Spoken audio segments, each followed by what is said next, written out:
श्रीगुरुभ्यो नमः। ఇవాళ మనం బాలరామాయణం సుందరకాండలో ప్రవేశిస్తున్నాం. తతో గృధ్రస్య వచనాత్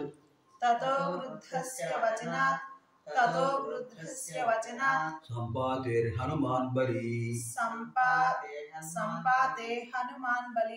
సంపాతేర్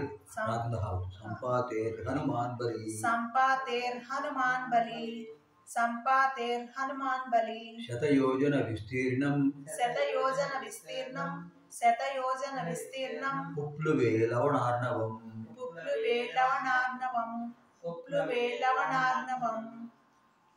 తతః ప్రథమం గృధ్రస్య ద్వితీయం వచనాత్ తృతీయం సంపాతేః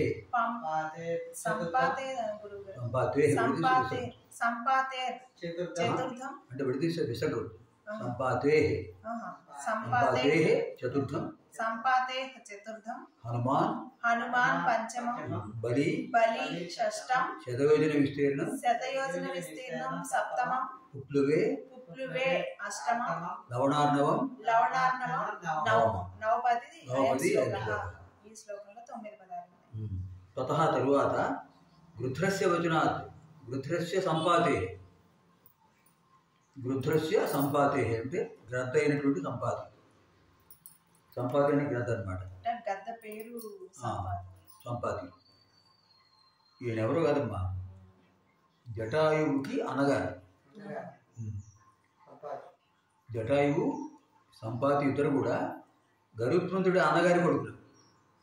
గరుత్మంతుడు అన్నగారు ఉన్నారు కదా, అనూరుడు. ఆయన కొడుకులు ఇద్దరు. పెద్దవాడి పేరు సంపాతి, రెండోవాడి పేరు జటాయువు. జటాయువు మరణించాడు రావణాసుడితో యుద్ధం చేస్తూ. ఇప్పుడు సంపాతి చెప్తాడు అనమాట వాడకు, ఈ లంకానగరంలో అమ్మవారు ఉన్నారు కనుక మీరు శతయోజనాలు దాటి వెళ్ళండి అని ఆయన చెప్తారు. సంపాతే గృధ్రస్య సంపాతి అనే గ్రద్ద యొక్క వచనాలు మాటల వల్ల బలి హనుమాన్ బలవంతుడైన హనుమంతుడు శతయోజన విస్తీర్ణం లవణార్ణవం 100 యోజనాల దూరం వెళ్ళినటువంటి లవణార్ణవం ఉప్పు సముద్రాన్ని పుప్లువే లంఘించాడు. బలవంతుడుగా హనుమంతుడు సంపాతి అనే గ్రద్ద చెప్పడం వల్ల ఆయన మాట మన్నించి 100 యోజనాలు వెడల్పు కలిగిన సముద్రాన్ని అవలేలుగా దాటాడు. తత్ర లంకాం సమాసాద్య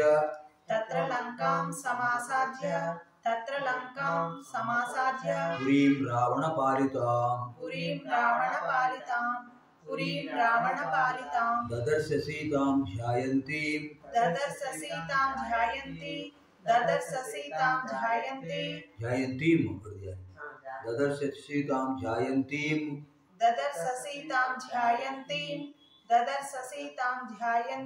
అశోకవనికాం గతాం తత్ర ప్రథమం లంకాం ద్వితీయం సమాసాద్య తృతీయం పురీం చతుర్థం రావణపాలితాం పంచమం దదర్శ షష్టం సీతాం సప్తమం ధ్యాయంతీం అష్టమం అశోకవనికాం నవమం గతాం దశమం దశపది అయిన శ్లోకంలో 10 పదాలు ఉన్నాయి. తత్ర అక్కడ రావణపాలితాం లంకాం పురీం సమాసాద్య రావణుడు పరిపాలిస్తున్న లంకా నగరాన్ని చేరి అశోకవనికాం గతాం అశోకవనంలో ఉన్నటువంటి ధ్యాయంతీం సీతాం ధ్యానంలో ఉన్నటువంటి సీతాదేవిని దదర్శ చూశాడు. ఎవరు? హనుమాన్. అంతటా రావణాసురుడి చేత పరిపాలితున్న లంకాపట్నం చేరి అశోకవనంలో నిరంతరము రామధ్యానం చేస్తున్న సీతాదేవిని ఆయన స్వామి చూశారు. నివేదయిత్వా విజ్ఞానం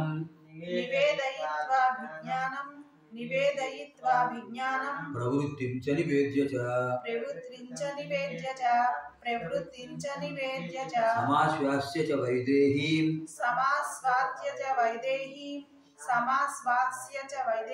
మర్దయామాస తోరణం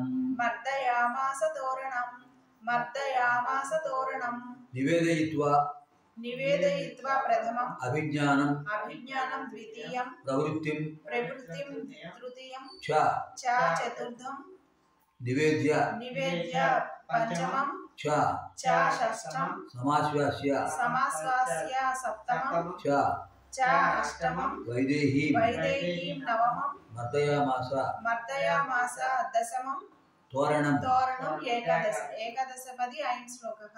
శ్లోకంలో 11 పదాలు.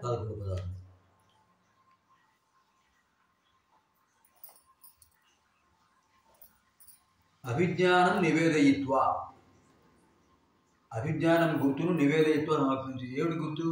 శ్రీరామచంద్రుడు పంపించాడు కదమ్మా అంగుళీకం. ఆ అంగుళీకం అభిజ్ఞానం గుర్తు. ఆ అభిజ్ఞానాన్ని నివేదయిత్వా సమర్పించాడు. ఎవరు? ఆంజనేయ స్వామి గారు. ప్రవృత్తించ నివేద్యత. అక్కడ రాముడు ఎలా ఉన్నాడు, ఆయన ప్రవృత్తి అంటే ఆయన విషయం, ఆ విషయాన్ని కూడా తెలియజేశాడు. వైదేహీం సమాశ్వాస్యచ, సీతాదేవిని ఓరడించాడు. అమ్మ బాధపడకు, స్వామివారు వస్తారు అని.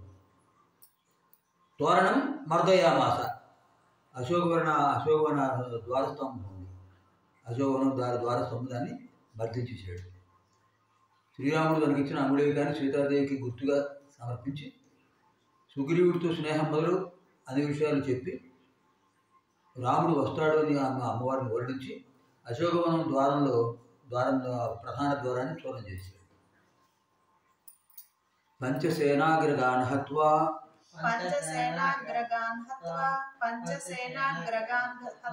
సప్తమంత్రిసుతానపి శూరమక్షం చ నిష్పిష్య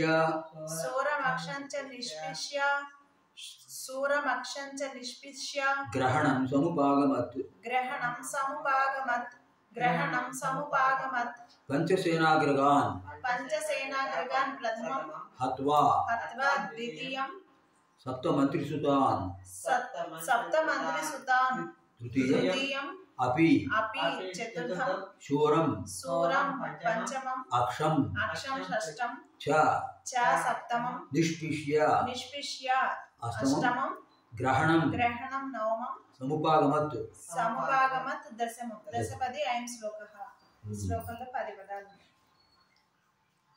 పంచసేనాగ్రగాన్, 5 సేనాపతులను, సప్తమంత్రిసుతాన్ అపి, 7 మంత్రుల కొడుకులను కూడా హత్వా సంహరించి శూరం అక్షం చ నిష్పిష్య, వీరుడైనటువంటి అక్షకుమారుని కూడా పీడి చేసి. రావణాసుడికి చాలామంది భార్య ఉన్నారు. పెద్ద భార్య పేరు మండోదరికి 2 కొడుకులమ్మ. పెద్దవాడి పేరు అక్షకుమారుడు, రెండోవాడు ఇంద్రజిత్తు. అక్షకుమారుని నిష్పిష్య పెళ్లి చేసి గ్రహణం సముపాగమత్, ఇంద్రజిత్తు ప్రయోగించిన బ్రహ్మాస్త్రానికి పట్టుబడ్డాడు. ఆంజనేయ స్వామి రావణాసుడు సేనాపతులు 5 మంత్రి కొడుకులు 7 చంపి పరాక్రమతులన్న అక్షకుమారుని చూర్ణం చేసి ఇంద్రజిత్తు ప్రయోగించిన బ్రహ్మాస్త్రం చేత కట్టుబడ్డాడు. అంటే మిగతా వాళ్ళను చంపడం ఆయన విచిత్రమైన యుద్ధం. దొరకని చాలా బాగుంటుంది. ఆంజనేయ స్వామి ఎన్ని రకాల యుద్ధాలు ఉంటాయో సుందరకాండ యుద్ధం తెచ్చుకున్నమాట. అన్ని రకాల యుద్ధాలు. ఆకాశంలోకి వెళ్ళి యుద్ధం చేశాడు, చుట్టూ తిరుగుతూ యుద్ధం చేశాడు. రథాలతో ఒక 10 రథాలని ఇంకో 10 రథాలు పెట్టి కొట్టాడు. 10 ఏనుగుల్ని ఇంకో 10 ఏనుగులతో కొట్టాడు. అలా విచిత్రంగా యుద్ధం చేశాడు. వీడేం చేశాడు? అక్షకుమారుడు ఆంజనేయ స్వామి వారి వైపు బాణాలు వేస్తూ పైకి వెళ్ళిపోయాడు. ఆకాశంలో కూడా అక్కడి నుంచి బాణాలు వర్షంగా కురిపిస్తుంటే ఒకసారి నేను వెళ్ళేసేసి వాడిని పట్టుకుని గిర్రహం తిరిగి కింద కొట్టాడు. మొత్తం పిండైపోయాడు. అది నిష్పృష్య అంటే. వాడు రూపరేఖలు లేవు. అస్త్రేణోన్ముక్తమాత్మానం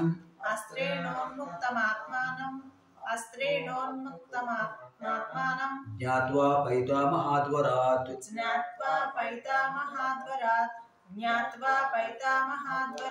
మర్షయన్ రాక్షసాన్ వీరః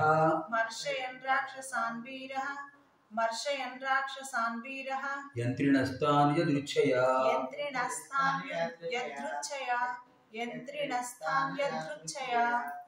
అస్త్రేణ ప్రథమం ఉన్ముక్తం ద్వితీయం ఉన్మత్త అని ఉన్ముక్త ఉండాలి.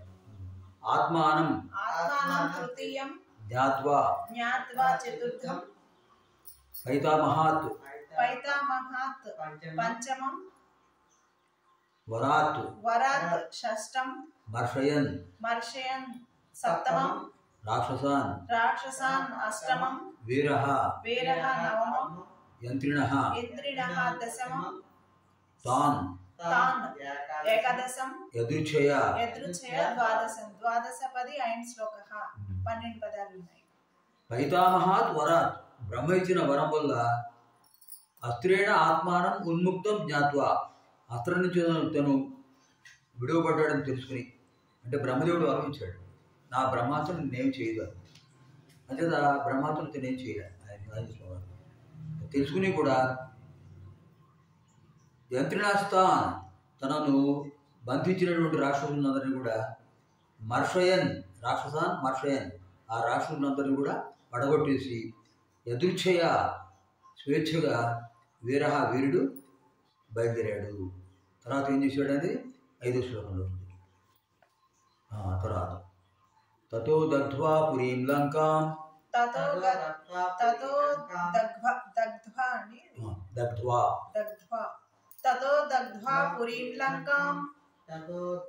దగ్ధ్వా పురీం లంకాం ఋతే సీతాం చ మైథిలీం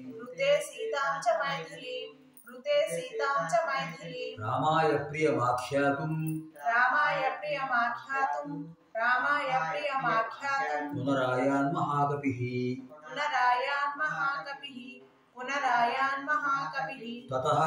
తతః ప్రథమం దగ్ధ్వా ద్వితీయం పురీం తృతీయం లంకాం చతుర్థం ఋతే పంచమం సీతాం షష్టం చ సప్తమం మైథిలీం అష్టమం రామాయ నవమం ప్రియం దశమం ఆఖ్యాతుం ఏకాదశం పునః ద్వాదశం ఆయాత్ త్రయోదశం మహాకపిః చతుర్దశపది అయం శ్లోకః 14 పదాలు. తతః తర్వాత సీతామృతే మైథిలీం సీతామృతే మిథురాని గారి రాజకుమారుని సీతాదేవిని యుతే విడిచిపెట్టి లంకాపురిని దగ్ధ్వా లంకానగరాన్ని అంతటిని కూడా దగ్ధం చేసి రామాయ ప్రియమాఖ్యాతం శ్రీరామచంద్రుడికి ఈ విషయాన్ని చెప్పడం కోసం పునః మళ్ళీ మహాకవి ఆంజనేయ స్వామి ఆయాత్ బయలుదేరాడు. దేవదానవులకు ప్రవేశించడానికి వీలైన లంకలో ప్రవేశించి రాక్షసులందరూ సంహరించి వానర సృష్టి అయిన హనుమంతుడు బ్రహ్మదేవుడు వరం చేత బ్రహ్మాస్త్ర బంధ విముక్తి తెలుసుకుని కూడా రాక్షసుడు తను నిలిచిపోతున్నా కూడా రావణాసురుని చూడాలనే ఉద్దేశంతో లోపలికి వెళ్ళారు. తర్వాత వాడు తోకగా నిష్పడిస్తే దాంతోనే లంకానగరాన్ని దగ్ధం చేసి, అంటే అమ్మవారు ఉన్న ప్రదేశం తప్ప మిగతా అంతా దగ్ధం చేశాడు. తర్వాత రామచంద్ర ప్రభుత్వం వెళ్ళిపోయాడు. శోభిగమ్య మహాత్మానం పర్వాలేదు విషయానికి పర్వాలేదు చాలా 13 నిమిషాలు అయిపోయింది. మనం పెడుతుంది తగ్గిస్తే వెళ్ళు. శోభిగమ్య మహాత్మానం కృత్వా రామం ప్రదక్షిణం న్యవేదయదమేయాత్మా దృష్టా సీతేతి తత్వతః సహ ప్రథమం అభిగమ్య ద్వితీయం మహాత్మానం తృతీయం రామం కృత్వా చతుర్థం రామం పంచమం ప్రదక్షిణం షష్టం న్యవేదయత్ సప్తమం అమేయాత్మా అష్టమం దృష్టా నవమం సీత దశమం ఇతి ఏకాదశం తత్వతః ద్వాదశపది అయం శ్లోకంలో 12 పదాలు. సహ అతడు ఆంజనేయ స్వామి మహాత్మానం రామం అభిగమ్య మహాత్ముడైన రాముడి దగ్గరికి వెళ్ళి ప్రదక్షిణం కృత్వా ఆయనకు ప్రదక్షిణం చేసి దృష్టా సీతాదేవిని చూశాను ఇది తత్వతః వివరంగా అమేయాత్మ గొప్ప బలపరాక్రమవంతుడైన హనుమంతుడు నివేదించాడు. బుద్ధిమంతుడైన హనుమంతుడు సీతాభియోగంతో బాధపడుతున్నట్టు రాముడి దగ్గరికి వెళ్ళి ఆయన ప్రదర్శన చేసి చూశాను సీతాదేవిని అని విషయాన్ని తెలియజేశాడు. దీంతో మనకు సుందరకాండ పూర్తయింది.